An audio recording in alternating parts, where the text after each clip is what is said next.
Hi, I'm Stephanie J. Block. And I'm Mary Lee Fairbanks. Welcome to Season 3 of Stages Podcast, where we continue to bring creation and connection to center stage.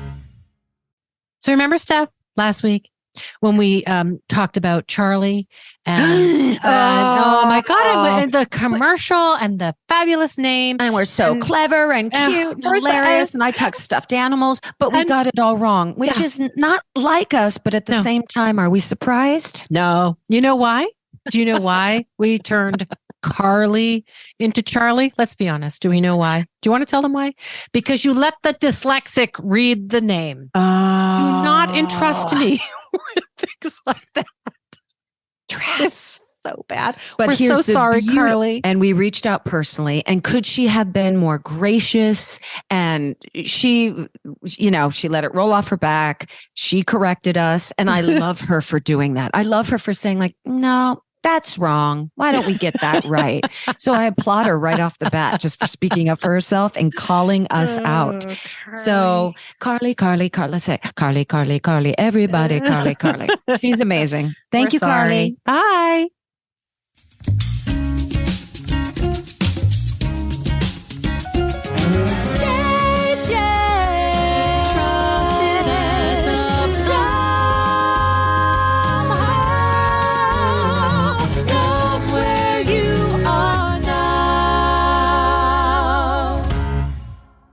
Gavin J., that's for James Creel, is wildly entertaining. He's joyful, he's charismatic, generous, and playful on stage.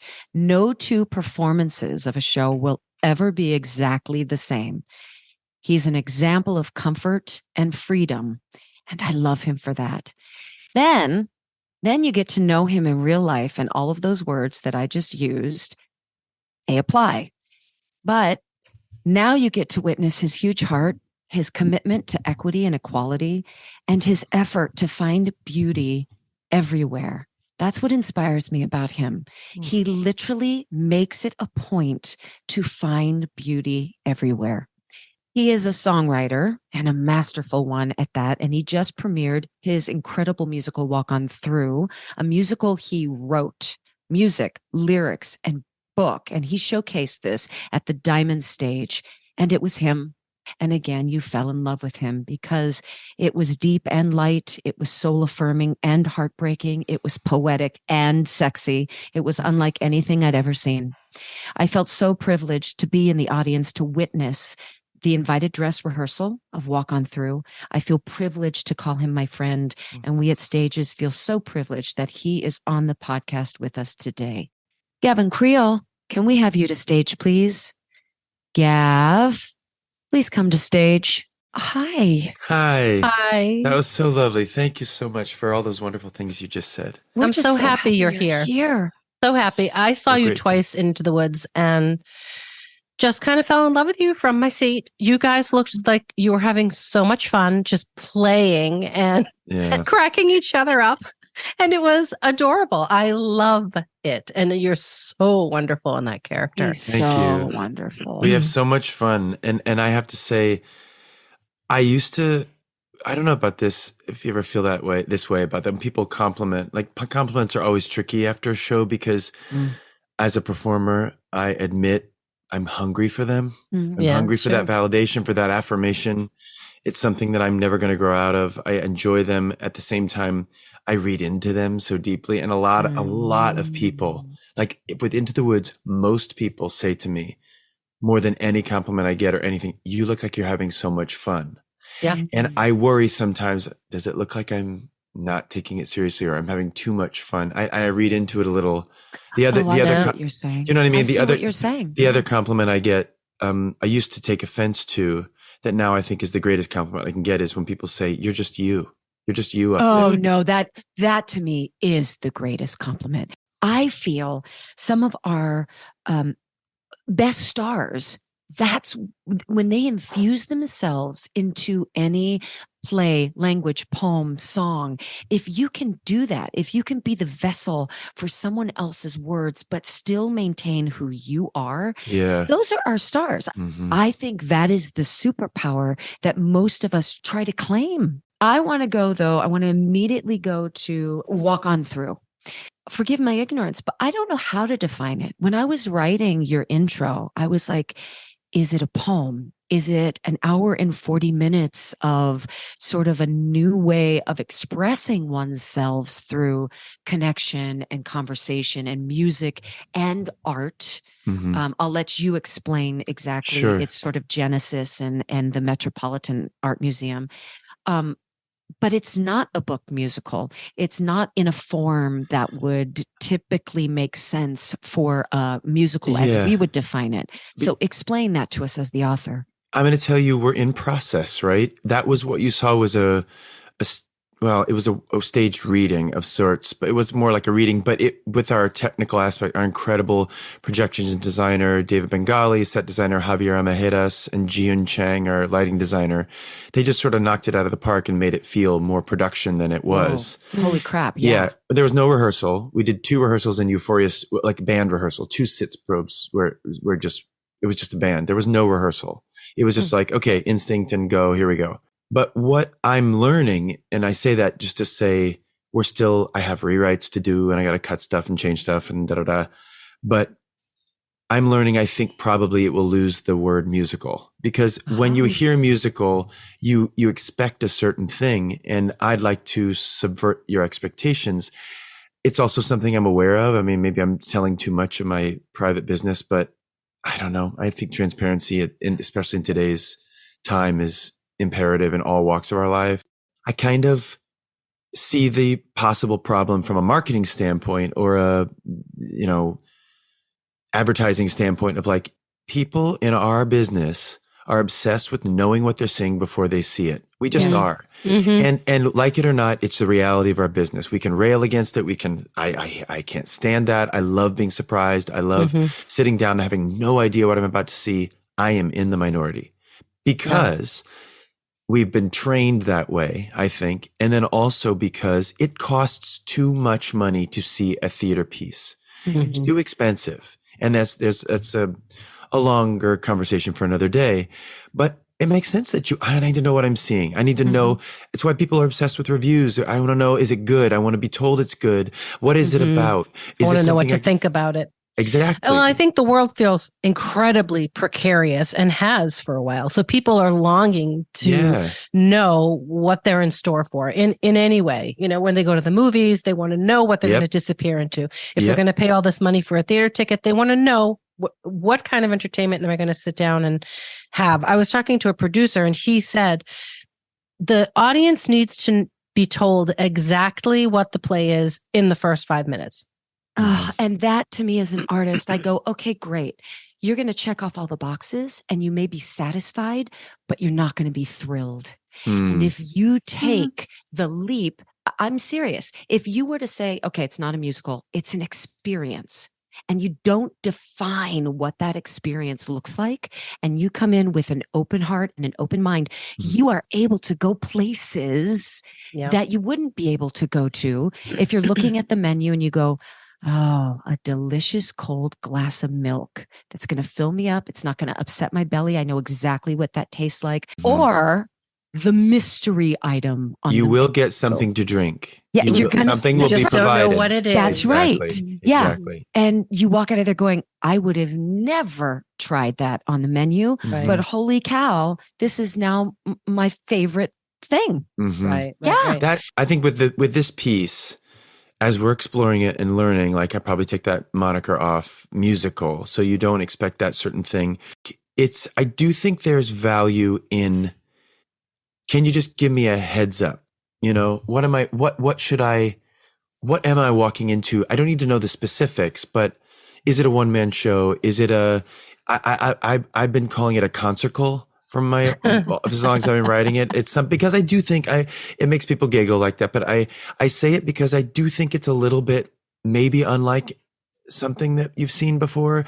So I'm going to give you a name for something you've never heard before, but it's like a musical and a concert, have a baby, and here we are, concerticle. I wanted to go back to say maybe what Marilee was saying about Shakespeare, in a sense, told us what the play was about in every prologue, right? Like, here, this is what you're going to see. Here's the beginning, middle, and an end. Yeah. So we're like, so we sort of been doing it all time. Two households, both alike in dignity, and fair Verona, where they are seen. From ancient grudge break to new mutiny, where civil blood makes civil hands unclean. From forth the fatal loins of these two foes, a pair of star-crossed lovers take their life. He tells you they're going to kill themselves. Right. Whose misadventured, piteous overthrows doth with their death bury their parent strife. Their death will heal the war between these two families. The which of you with patient ears attend, what here shall miss, our toil as actors shall strive to mend.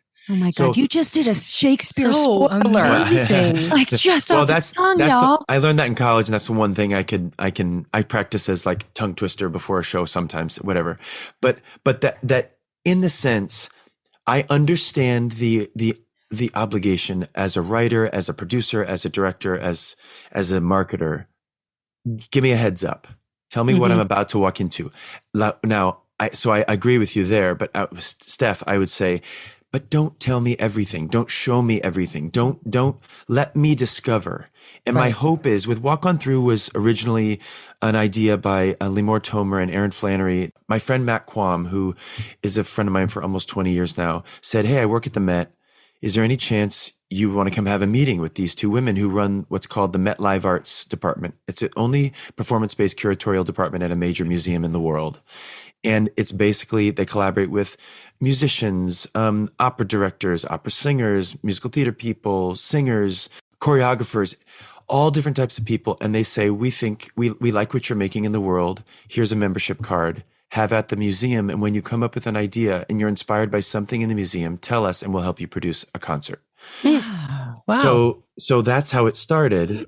And they gave me a membership card and I just sort of wandered. And the truth that they came to say, what are you thinking? And I said, the truth is I've never been here before. I've never been to the Met. I've lived in New York for 20 years and it's a little embarrassing to admit, but it's the truth. And I try to, as an actor and especially as a writer, I think acting is BS most of the time. So the only way I can save myself from my own cynicism is to try to tell as much of the truth as I possibly can. And if I can't do it, I feel like a phony. So I try to live in the moment. That's why I think you and I, Steph, have such fun, is because whatever is there is what we are using. That's Whether right. my body or my voice feels broken, I'm here. I'm using what's there. Whether my humor or the frustrations of the audience or the joys of the audience are there, I'm going to use it. I'm going to let it fuel, because that is what is truth in that moment. That's right. And with my writing, at least for this is the first major theater piece I've ever written. The only salvation I had as a writer as I kept going was when I would get lost, and I still am lost. I'm like, I have to do these rewrites. What am I going to fix? I know this isn't working. I got to fix this. I don't know where to go. Just tell the truth. Go into what was real. Try to source something that actually happened. I keep coming back to just tell the truth. Right. Because the truth is, we live in a world where everybody is asking you, what should I expect? Everybody's saying, this is who I am on every social media platform. Everybody's telling our secrets. And there are versions of the truth now. Yeah. Yes. Which there never used to be, right? No. Now there's versions of what's true. Yeah. Right. I mean, fake news. I mean, it's right. These inventions of what, so we don't actually know who to trust. Yep. I don't know who to trust. And I'm somebody who I try to pride myself on believability, vulnerability, honesty, and authenticity. How do you find that in a world where you're like, I'm a Democrat, Donald Trump is elected, and on that day he's elected, I'm like, oh my God. Am I maybe actually going to hell for being a gay man? Is this because I cannot fathom a world where this would become a reality. I was baked that day. And I just thought, oh, maybe I am bad for being gay. Maybe the truth is all going to come forward. And I actually have to negotiate my way through the possibility that I'm wrong. I mean, this is the deep dive I just went on. So forgive me. I'm trying to source truth. And so with this piece, the only concept, when they called me a few months in, like, oh, what are you thinking? I said, the only thing I can think is that I got to tell a story about a middle-aged guy who's lost and has been asked to do something that he has no idea how to do. That is life. We get to witness that. Yes. That is the truth you are offering us. So these words, right? I trust the people that are telling, not selling. If I can sniff selling, then I start to. Oh, I love that. Lean back. Yeah.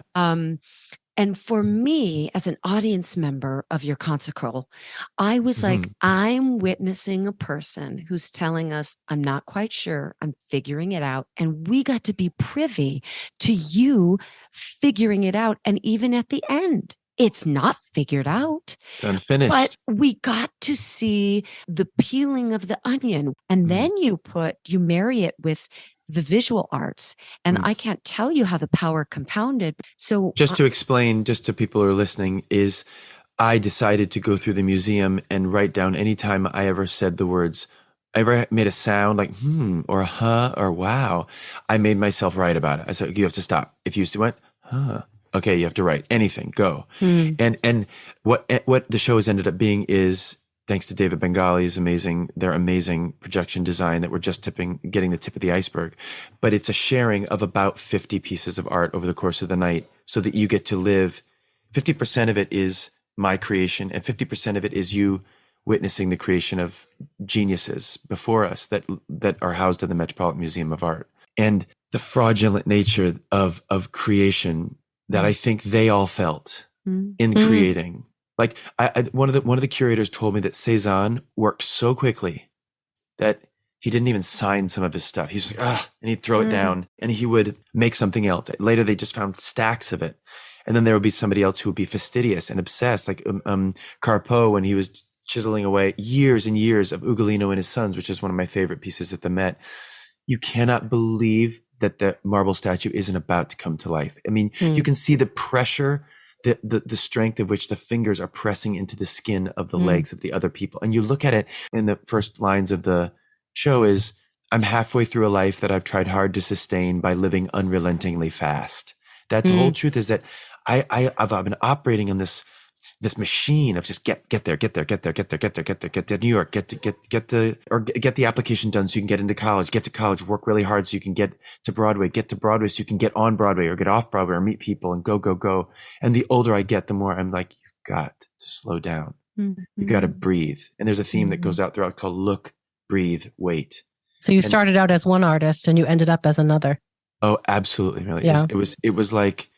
It was a discovery. And it continues to be a discovery. And Leslie Moore, who was the woman who brought me in with Aaron Flannery, she said, art is iterative. So this thing will change and change each time you do it. Even the Cezannes that hang on the wall, he probably would be like, oh my gosh, that's how I was painting then. I paint so differently now.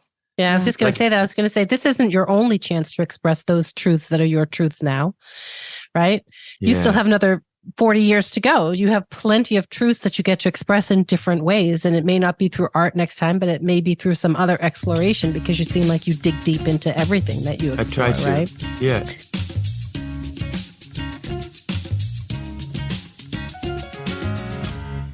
Okay, I have a quick little thing. Love it. Keith Haring or Andy Warhol? You know, I'm going to say Andy Warhol just because, Reese, I know more about Andy because I watched that incredible documentary that Bill Irwin voiced. And I found that fascinating and understood.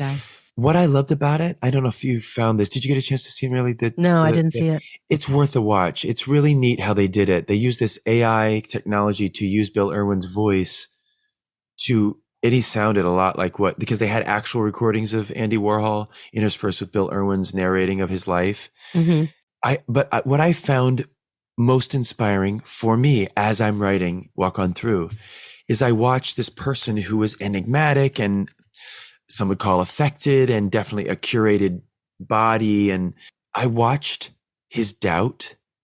I watched his humanity. I watched his need for love. I watched his loneliness. All things that I identify with deeply. I watched his worrying that he was fraudulent next to Basquiat, who was clearly just this much younger version of Andy. Andy was doing what Basquiat was doing when he was younger. But I don't think he had anybody Basquiat was straight and Andy was obsessed with him but a friend of his and watching that relationship and the distance between their age and mentoring versus teaching versus collaborating. I found it all really beautifully inspiring and painful and sad because as a gay man, I watched all the questions that he had, that he turned to art and blew himself up and became this thing, I think, out of protection, because it was a time and a space when he could not be just Andy from Pittsburgh. That's what he had to do to walk on through. Exactly. That's what he had to do. Yeah. Oh, yeah. Yeah. That's Next, beautiful. Renoir or Degas? Degas. Mm-hmm. Me too. Degas. Cézanne or Monet?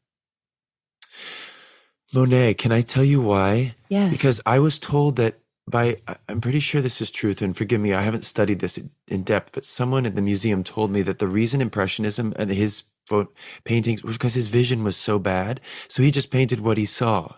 Which were the blurring of colors. Yes. Oh, so interesting. Yeah. He had vision issues. So he just it was definitely a different brushstroke, and Impressionism but that was birthed by what they were all trying. They were all friends. They were all talking to each other and meeting up and eating and drinking and inspired by one another's work. It was a bit like Jason Robert Brown being inspired by, I guess Sondheim is his mentor, but yeah, like by Tom Kitt by Adam Gettle, and Adam Gettle by Georgia Stitt, and Georgia Stitt by, on and on and on. Who else? Couple more.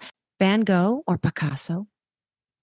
Picasso, even though he was a son of a bitch, his brain and his weirdness. That cubist is just so strange, and he was such a trailblazer. And yes, personally wise and character flaw wise, one thing I struggle with that. Do you know what I love about Picasso also is he was very much like, I believe, Da Vinci, in that he did all of it. Degas was the same. He sculpted, he painted, he, like worked in, I think he worked in fabric, like did all different versions at an excellent level. It was a talent that was otherworldly. Yeah. Yeah. Yeah. And then the next one that I have is Monet or Dali. Oh, Dali, so weird and so unbelievable. Mm-hmm. There's an amazing, his depiction of the crucifixion in the Met is cubist and almost trompe l'oeil, almost like real body. It's unbelievable. And he painted his wife, and go to the Met, look at the crucifixion by Dali. The cross is on cubes, and it's floating in the air, and there's no stigmata or no wounds. It's just a beautiful body. And he's painted his wife standing and looking up at Christ in the sky. And look at her, look at the fabric of her dress. That is what is the most impressive to me. I'm like, how do you do that? Like, how did you paint that? Because it looks like it's unbelievable. It's unbelievable. Okay, one more. Yeah. Seurat or Van Gogh? I gotta do someday. Mm-hmm. Yeah. Well, we all of a sudden, it now has a soundtrack, right, to his painting. But so again, it becomes a almost 4-dimensional experience for us. Comes to life in a way that you can't quite explain. That's what I'm hoping Walk On Through does for people, because you get to witness the art, but listening. And I'm about to possibly write this into the show, so hot take. But there was a day when I decided I was listening to house music, and I was during the pandemic when they let people back in, and I was like, I need to re-engage with this art. And I put my headphones on and I walked through the museum as an experience and put house music in my ears. So I'm listening with this, looking at this classic, some people can say old fashioned, dusty, stuffy old building, which I have now come to know it's constantly trying to break the mold and bring new in. But it is it's the preeminent museum of our country. And I was listening to like, and like staring at like Perseus holding Medusa's head, or looking at tapestries, or going through the French rooms, and that those rooms where they dismantled them and reassembled them with the wooden floors and the chandeliers and the tapestries, and you can look in, it's like, what happened in here? What debauchery did they get up to in here? How high were those collars, but how low were those morals? It's like, funny. My husband always says that true genius is taking expertise from one domain and mixing it with expertise from a completely different domain. And when you put those together, you create true genius. And it sounds like that's what you did, right? You took the brilliance of this visual domain and you combined it with this completely modernized, different audio domain, and you're putting them together and you're creating, and it stirred up some kind of genius in you. Yeah. And I'm trying to do that with the musical choices. When I first started writing music, I was writing music my first song I wrote when I was 20. I was in college and I was at the Pittsburgh Civic Light Opera getting my equity card. And I played it for this girl, Heather Mazer, who's a dear friend of mine. And in that moment, she held in her hand, am I going to go right or am I going to go left? Because if she hadn't received with such, Gavin, that was beautiful, I don't know that I would have written another song. She could have been like, okay. That's why I say anybody who has the courage to create anything, meet them with an open heart. Your opinion is irrelevant. Like, you don't need to tell them what you think when they open their heart to you. It's just such a terrifying, vulnerable space. Yeah. It's not lying. There's always something beautiful, if nothing more than you made that. You sat down and then you had the vulnerability and the daring to go, can I share something with you? If you never made anything, you don't know what that's like. That's okay. Right. You don't have to be a maker, but you do need to hear us who are makers to say, be gentle with people who are, can I show you something? Yes. Well, I think that's really beautiful. I really do. And especially now, because the world is so divided that when you say anything that someone doesn't agree with, that you're canceled, you're pushed out, you're the enemy. And so to be that vulnerable and show part of yourself with knowing that everyone's not going to understand it. Some people are just going to think it's bizarre and whatever they might think of it, but that's their crap that they're imposing on your vision. Yep. And that's so unfair. That's such an unfair thing to do to someone who has the guts to come out and share themselves. But what you just said is it's wise to be, if that comes at you as a creator, that's a very wise thing to say. And I appreciate you saying that. That's not your stuff. It's hard to do. It's hard to say, because I have a tendency to take everything too personally. Yeah. It's as an actor, it's something that Into the Woods, to be honest with you, is the first time where I'm really trying to shift that dialogue as an actor. I've never been as courageous in the rehearsal room as I have been in Into the Woods, like just trying shit. I think people sometimes think I might be screwing around. And there are times when I'm trying to tickle my co-stars. I love to make my co-stars laugh but most of the time I stand by this. The only way to not get bored by doing the same thing over and over is go mining. Get your pickaxe out and go find something. I'm not up there screwing around. I'm not bored. This is me listening to the breath of the audience, listening to the breath of my co-stars. It's an evolving piece.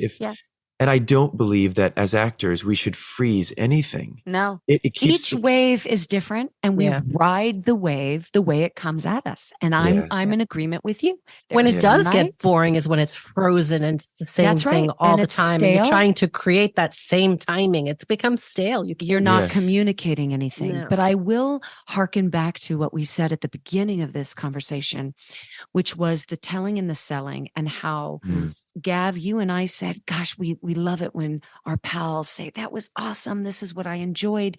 And I guess that too is a part of the selling. We're wanting them to receive and buy what we just told. Yeah. And then I listened to Mary Lee saying, but that's not the job. The job, what you think of me is none of my business. My business really is just like you said, go out there, tell the truth, and then that's it. Can I posit this? This is something that bakes my noodle. I talk about this as much as I can. Everything is both wonderful and terrible, boring and exciting. It's okay that it's both obvious and hidden, simple and complicated. What a relief that everything can be both light and dark. What's the last one? Celebratory and melancholy. Did you write that? No, I found it at an art store. And I was like, I bought like 6 copies and I have them everywhere I do writing or whatever. Mm-hmm. And I would say both things are true. I can feel terrible and also wonderful at the same time. So I can be needing that external validation from the audience. And I can also source from within when I do or don't get it. Mm-hmm. I can, and I'm trying to allow that for myself. And it's hard because we live in a world of absolutes and extremes, or catch-22s. Yeah, but here's the thing. The whole thing about yoga is the yin and the yang. It's perfectly balanced, male, female, dark, light, challenging, easy. It's the perfect, life is that perfect balance. It's not supposed to be all one or the other. And I think we run into trouble when we say, why don't I feel great right now? I should feel great. Look how blessed my life is. Stop complaining. No, that's not how it works. It's okay. You can notice all the blessings. And of course, there's challenges. There's always challenges. But the key is to not put labels on them, to just allow what they are as feelings. Okay, I'm going to feel this. It's going to go through me and I'm going to watch it go away because guess what? There's a whole other feeling coming right back at you. And if you try to cling to them, we talk about ebb and flow all the time on this show. Yeah. If you try to cling to it, you're just grasping, you're going to make yourself miserable. And if you try to label everything, again, you're just going to be miserable. We put these expectations on what we want out of an experience, out of a marriage, out of parenting, out of any relationships. We put all these labels on them, and we expect less. Yeah. And I think that's where we go wrong. And the key is truly to just let go and allow that balance. Not everything is yin or yang. It's a balance. New chapter. Beautiful.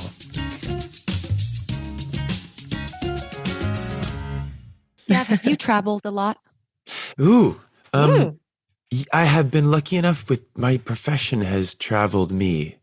I spent a lot of time in London. I'd done 4 shows on the West End, and that has been a real joy to see our industry in like a parallel universe. Because before then, New York became like that great line in Gypsy when she says, New York is the center of everything. She goes, New York is the center of New York. If I'm honest with you, I think I'm more of a domestic than I am, than I would think the world would like me to be. I really find a lot of joy in hosting.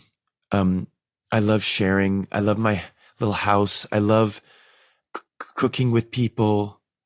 I love, I'm on vacations for me. I do not find a lot of joy in planning stuff to do on a vacation.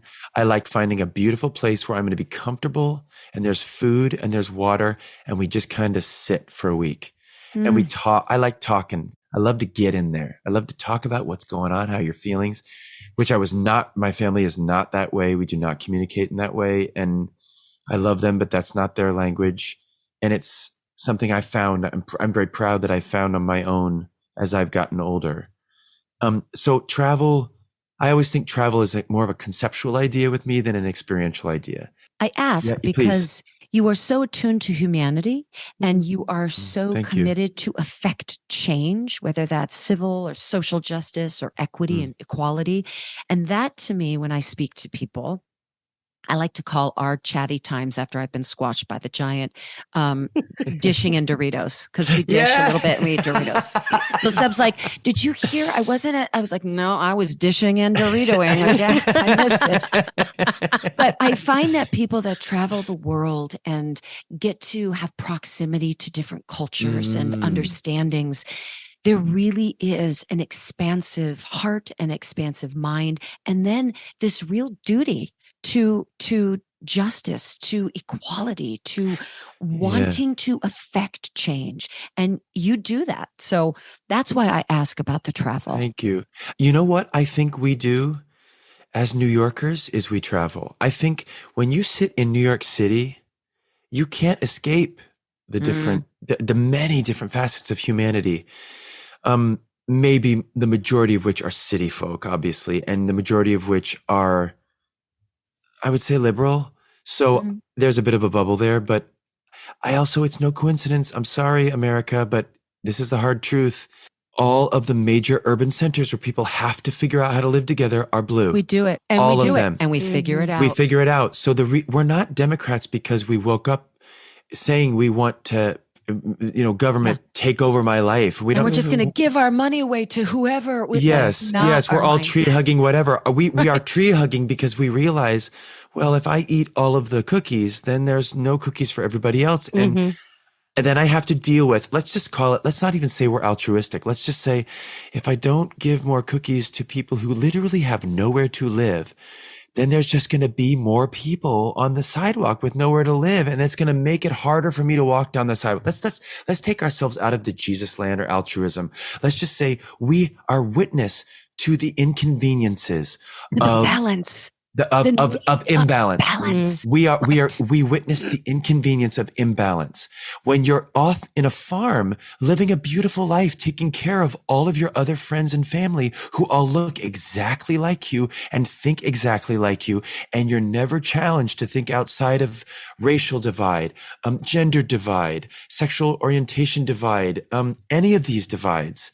You don't have to think, because of course you don't. Bless you. There's nothing wrong with you. You're not a bad person, but you don't think about these things because you're not sharing a subway car with people. You're the only white gay male on the, chances are you're not the only gay person on that subway, but chances, most of the time on my line, there are many times I look around as an exercise. There are no other white people on this car. Right. This is amazing. Amazing. I don't even talk to anybody. I'm just I'm playing euchre on my phone, or I'm meditating or whatever. But I look around and I go, thank God I'm not surrounded by a bunch of people who look and think like me. Because like what you just said, proximity equals a bit of understanding. And once you understand, there's empathy. And once there's empathy, then there's a true kinship. There's a true understanding of trying to live in the balance of people that, don't look like you, don't believe like you, don't love like whatever. But who in fact are exactly just like you. Yes. You can attain a lot of that without having to travel. If your world is open to others. So we have this friend, I call her house the UN. Every time you go to her house, there's someone from Colombia, someone from Afghanistan, someone from Rwanda, and they're all sleeping over for the weekend because they had nowhere else to go for Thanksgiving. So she invites them all. And so at Thanksgiving, she had 8 girls from Afghanistan who had been evacuated. Wow. This couple of summers ago. Wow. And I went over there and I was chatting with them, and my husband said, they don't know how to drive. Do you want to give them driving lessons? And I was like, yes. So I loaded them in my car. And I put on Luther Vandross and I was blasting. And I was like, this is who I learned to drive to, girls. Here we go. We went to a parking lot, taught them how to drive. They were driving around. And then on the way home, they said, now we're going to put on Afghan music for you. And we drove home to blasting this Afghan music. And I thought, these are just girls. They're just college girls. They're exactly like I was in college, except they're far away from home and they have no family. And it opened up these whole conversations about what it is to feel what they feel. And I get all welled up because it's like those conversations are there for all of us to have all the time. But we don't have them because we're so clinging to what we want to believe or how we want things to be. That beautiful story you just shared with all of us, you asked. You were curious. You offered. And also you were inspired by someone else who has the UN as the house, and then it inspired you to want to make something. Snow blows. Create. Yes, and then all of a sudden you're coming. Oh, let me think. I'm ideating. I'm thinking. Oh, I want to create. I want to have the UN. Hey, these girls. Why don't you come over? Hey, do you want to go drive? This is weird. They don't know how to drive, but you listened to them. We don't know how to drive. I know how to drive. And then you had a common goal, and then you had a moment, and then they shared Afghan music with you. And now you're talking in terms. All it takes is just an openness and curiosity. And I also hold space. It's scary.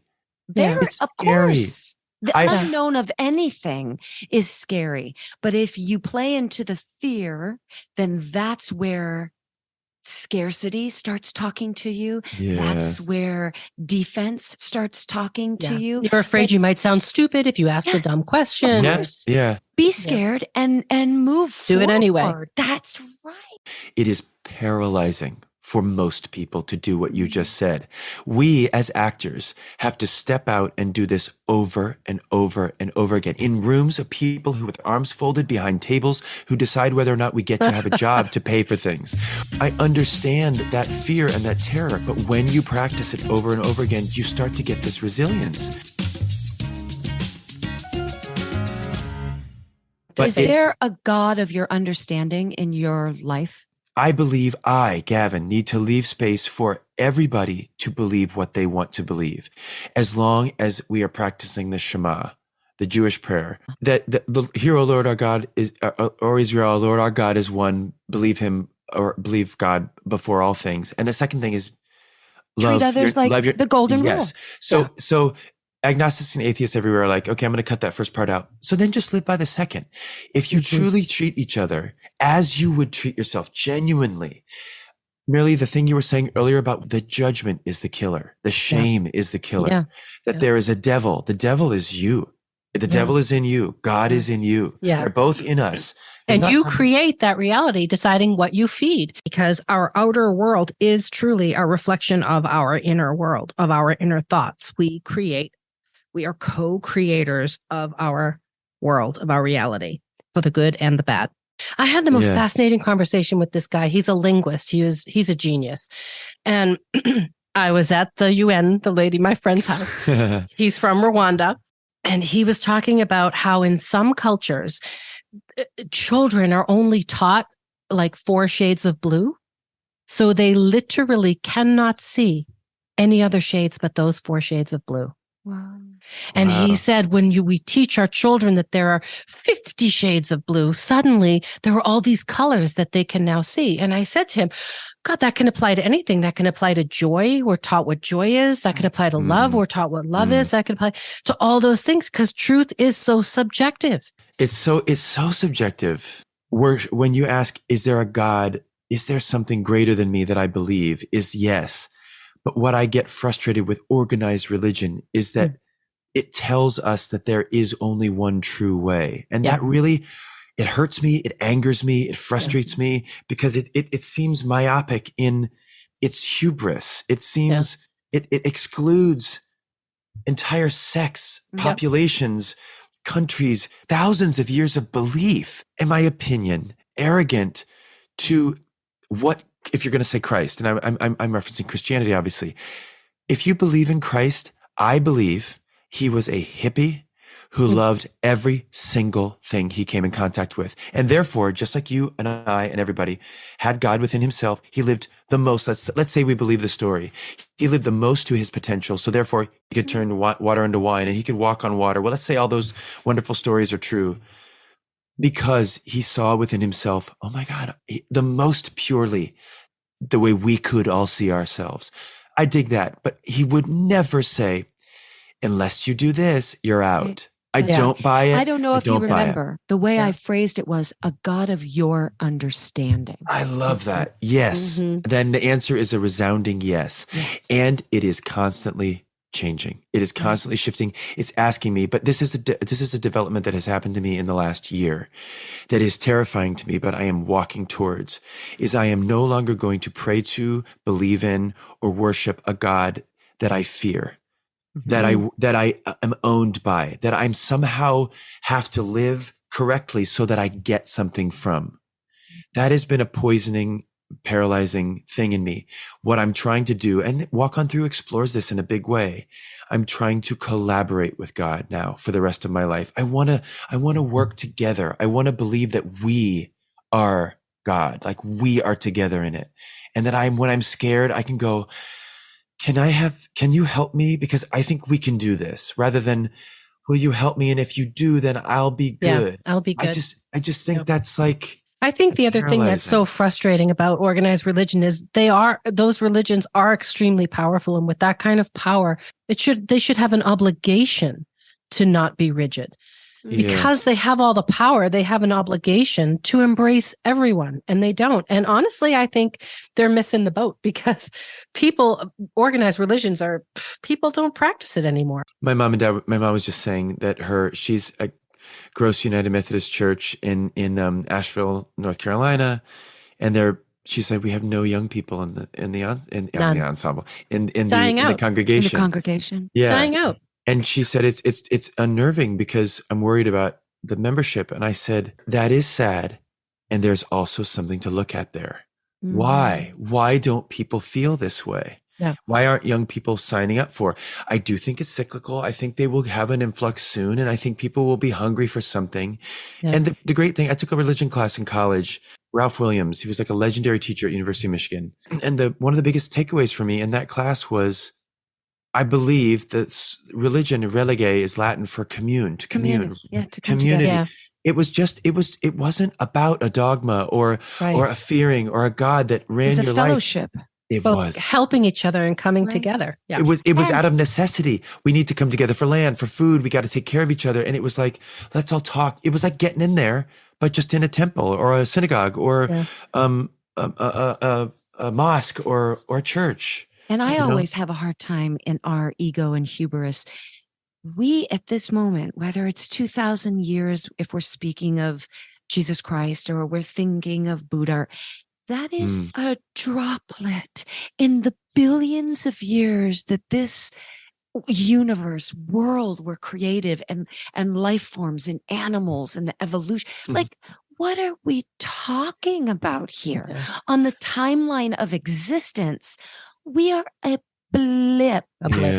Yeah. So, talk about go to a museum, go to a planetarium, look up and sit there for half hour and really put into perspective.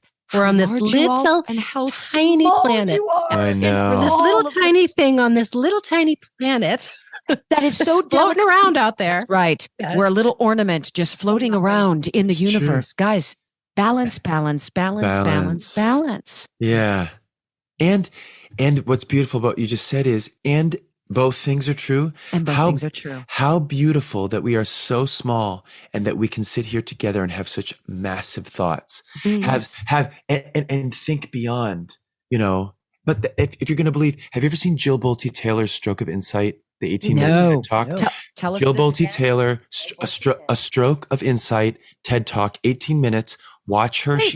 Wait, she's the one that had the stroke, but still could call 911. Yes. Oh, yes. She wrote a book. I read her book. Yeah. Oh, it's Let's remarkable. Put that in the link. But if you're going to believe, they're all the same thing. Both things are true. We have two sides of our brain. Yep. One is the logical side and one is the expansive side. And if we have a relationship with both, we allow a communique between both sides. That is the balance, the yin and the yang you're talking about. It's literally yin and yang in our brains. Yes. We've been designed by God, the aliens, Buddha, whatever, energy, air, algae, to be balanced already within us. If I become too extreme, which I'm going to be honest, in my 20s and 30s, maybe even early 40s, I was too much of a right and wrong thinker. I am now having my mind blown open by the incredible Nicole Johnson in our anti-racism training. She's a world changer. Stephanie and I have been fortunate enough to do her Edify training course. And I am learning about white supremacist culture characteristics and what that means and what systemic oppression is about. And one of the things is right and wrong thinking, that we are made to believe that there is a right way and a wrong way. And that has been founded on years and years of culture, which was formed by, in our country, white men. White cis men. Yeah. Or maybe not. They may not have been cis. I know. That's how they decided to present themselves. Yes. Yes. And that idea that we can sit here and have this conversation, have our mind blown open and go, oh, wow, I never really thought of that. And now I'm learning that my work in this world is to try to dig deeper, to look more, or to think more. There's more colors of blue. That's right. And now it's time for the 5 questions.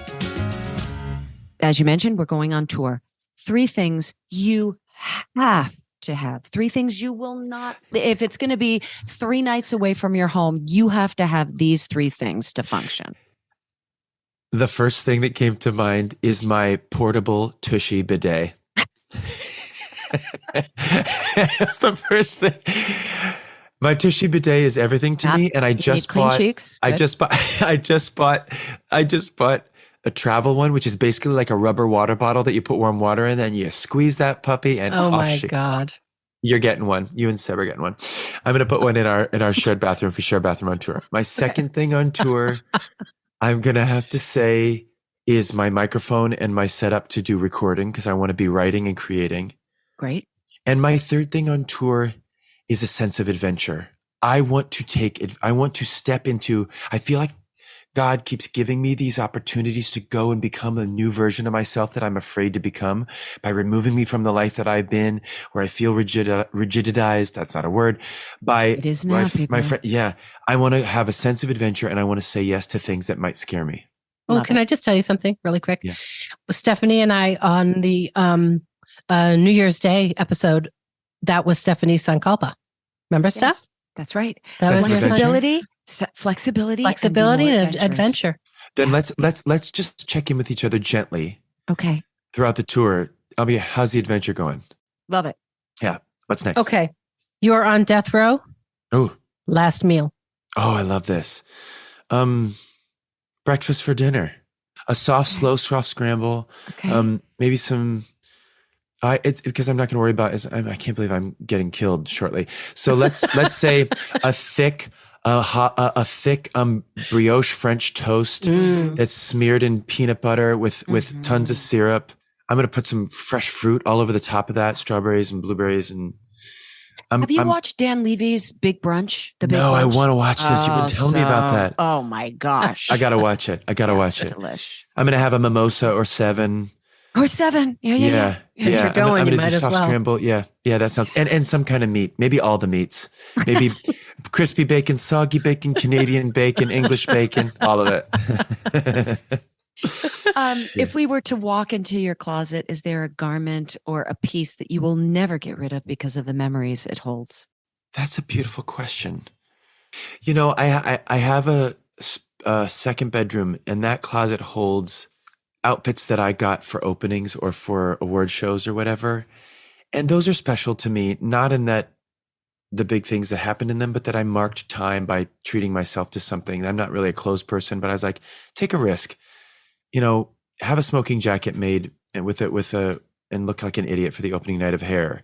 Get a denim tuxedo was made by Levi's for the opening night of Hair for the Tonys. You and Justin Timberlake. Justin Timberlake. You better hell believe yeah. it. I'm proud. I won't get rid of those just because I was like, that was a really special moment. People ask me a lot about winning a Tony, and I want to know if this is your experience.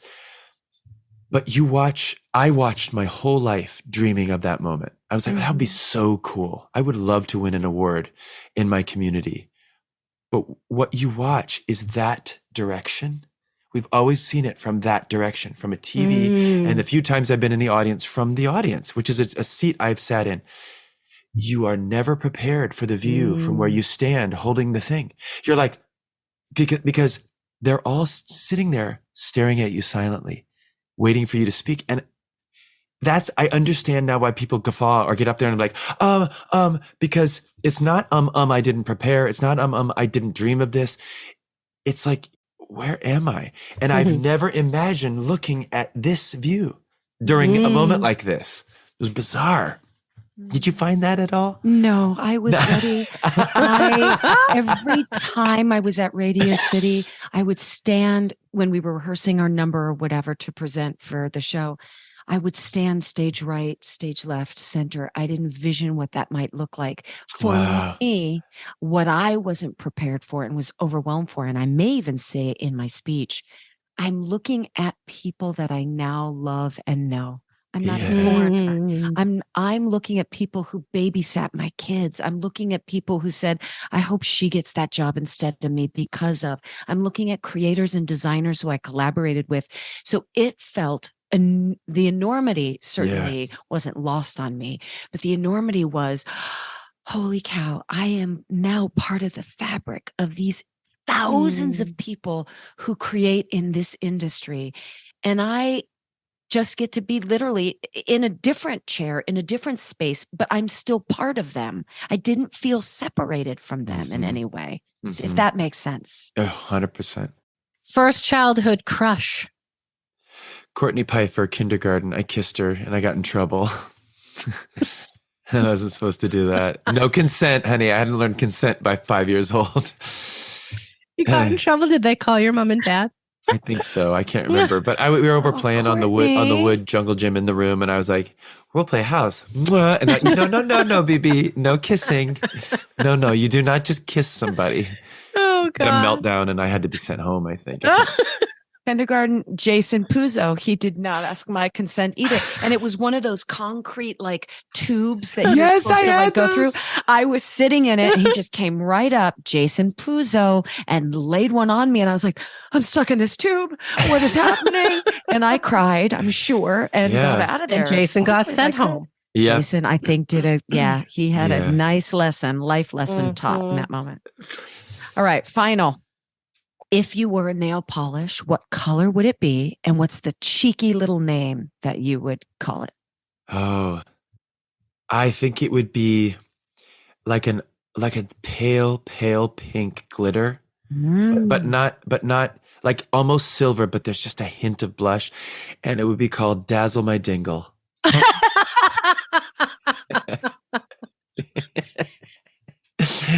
Dazzle My Dingle. You are such a joy in my life. So what a gift to be given this whole opportunity. I just adore you, Gavin James Creel. Thank you both for having me. This is such a pleasure. This was the easiest. This is so wonderful because I'm lucky enough to get to be asked to talk on a podcast, and I have done ones before, but this one is truly like the first question you asked me was about a piece I wrote, getting in there. And also I just have to say, get ready, girl, because we are going to be Doritos and dishing for days. I so look forward to it. I can't wait. Yes, Marilyn, you come out and see us. Come out and visit us on the road. I'll be here. Yeah. We've got come visit. Got some joy. Joy we coming do. up. Thank you. I love you. I love you. I love you. Goodbye. Love you too. Bye. And now, here's what struck a chord with us. You are so lucky to get to work together. He's a lovely human. What a great person. Yeah. Anytime you find someone who constantly, he used the words mine, excavate, dig deeper, constantly asking questions, that curiosity that we lose as adults, we see in our children, but then we lose as adults. Yeah. And when I can find curiosity in a grown adult who still shows maturity, who still shows groundedness, but wants to constantly explore and find and learn. He's aware of all the stuff he doesn't know. And when he gets dogmatic, you could hear him stop himself and go, wait, no, I should say from my perspective. Right. And that's very rare because, we all think we all want to think we have some answers or some truth, and you can tell he's just constantly in search mode. He's searching for the truth, and it's very rare. This week, I was given this book probably last year and I didn't pick it up. But when we moved back to New Jersey, I did pack it in Vivi's books, and it's called The Boy, the Mole, the Fox and the Horse. And it is extraordinary. And now there is, talk about something I want you to watch maybe today. Make me a promise, okay? It's 36 minutes. It's by the same title. The Boy, the Mole, the Fox, the Mole, the Fox and the Horse. And it is life. And, he reminds me of a line where the boy asked the horse, what's the bravest thing you've ever said? And the horse responds, help, because it's not weakness. It's saying, I'm not giving up. I'm willing to keep going. And there are lines in that reminded me so much of the way Gavin looks at the world. And again, it's through the voice of a child. It's through the voice of a little boy. The mole says, the first lines are, oh, what are you doing here? And the boy says, I'm lost. And then for 36 minutes, they move about, and these conversations, there's no plot. The conversations and the journey is the plot. Yeah. That's so cool. Very special. I'm going to watch it today.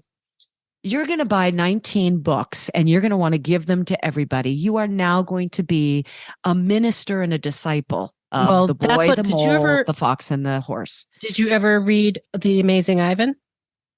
I have it. The gorilla. Yeah. You gave it to us. Yes, yes. That was me with that book. I sent that book to probably 50 kids. It's the greatest book. It's so special. All right, let's just talk just a teensy tiny bit about Sunset Boulevard. Thank you. It's hard to talk teensy tiny about Sunset Boulevard because there's nothing teensy tiny about this beast. But I am proud of what we're creating. It's a really, quick rehearsal process, and it's a really condensed performance process. And when does it open? Okay, we open February the 1st and we close February the 8th. And within that week span, there, I believe, are 8 or 9 shows. I think we're doing something very different. I do believe with any sort of revival, you have to say, why are we telling this story? So I had deep conversations. This was the first time that I was asked by a presenter, what would you like to do? And I got to choose the property, and I got to choose the director and a majority of the cast. It was really a wonderful thing to be invited to the table and help bring all these people together. And the big thing was the why. And I think mental health is now being told by this score in a completely different way.